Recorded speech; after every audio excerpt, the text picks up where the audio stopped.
எப்படி எல்லாரும் சொல்கிறாங்களோ நல்லா இருக்கிறப்பவே பணம் சம்பாரித்து வச்சுக்கோங்க, சேர்த்து வச்சுக்கோங்க ஃப்யூச்சருக்குன்னு சொல்கிறாங்களோ, நான் ஒரு முக்கியமான விஷயம் சொல்ல போகிறேங்க. யாரும் அதை அவ்வளவோ சொல்ல மாட்டாங்க. நல்லா இருக்கிறப்பவே நல்ல மனுஷர்களை சம்பாரித்து வச்சுக்கோங்க. நல்ல மனுஷர் யார், கெட்ட மனுஷர் யாருன்னு தான் இந்த உலகத்தில் நிறையா பேருக்கு தெரியறதில்ல. ரொம்ப சிரித்து சிரித்து பேசுகிறவங்கள வந்துட்டு நம்பவே நம்பாதீங்க. நார்மலாக சிரித்து பேசுகிறவங்கள நம்பலாம், ஆனால் உங்ககிட்ட ரொம்ப சிரித்து பேசி உங்களை ரொம்ப விசாரிக்கிறவங்கள நம்பாதீங்க. கோவப்படுறவங்கள தாராளமாக நம்பலாங்க.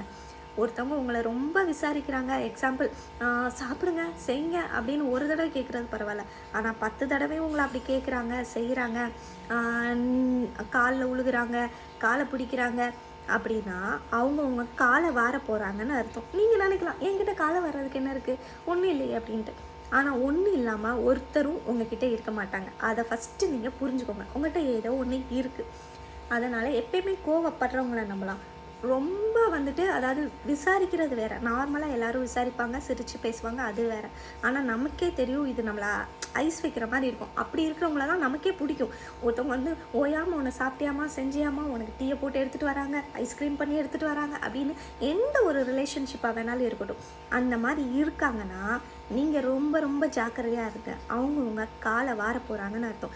என் லைஃப்பில் நான் நிறையா பார்த்தது, அதாவது சின்ன வயசுலலாம் வந்துட்டு தப்பான ஒரு ரிலேஷன்ஷிப்பை வந்து எந்த உறவாக இருந்தாலும் அவங்கள்ட்ட வந்துட்டு நல்லா இருந்துட்டு வயசானதுக்கப்புறம் தான் எனக்கு இதெல்லாம் புரிய வருது அப்படின்னு அழுதவங்கள நான் நிறையா பேர் என் கண்ணில் பார்த்துருக்கேன்.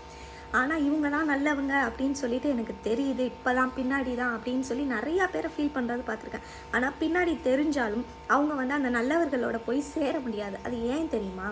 அவங்க மனசாட்சியே அவங்கள குத்தும். நம்ம நல்லா இருக்கிறப்போ அவங்கள விட்டு விலகி இப்படியெல்லாம் அவங்களுக்கு நம்ம பண்ணணுமே, இந்த நேரத்தில் நல்லா இல்லாதப்போ எப்படி அவங்க கூட போகிறது அப்படின்னு சொல்லிட்டு. அதனால தான் திரும்பவும் சொல்கிறேன், நல்லா இருக்கிறப்போ நல்ல மனுஷர்களை பார்த்து சம்பாரித்து வைங்க. தேங்க்ஸ் ஃபார் வாட்சிங். இந்த மாதிரி யூஸ்ஃபுல் அண்ட் என்டர்டைன்மெண்ட் வீடியோஸ்க்கு மறக்காமல் நம்ம சேனலுக்கு லைக் பண்ணி சப்ஸ்கிரைப் பண்ணிக்கோங்க. It's bye from Gayathri. Tata.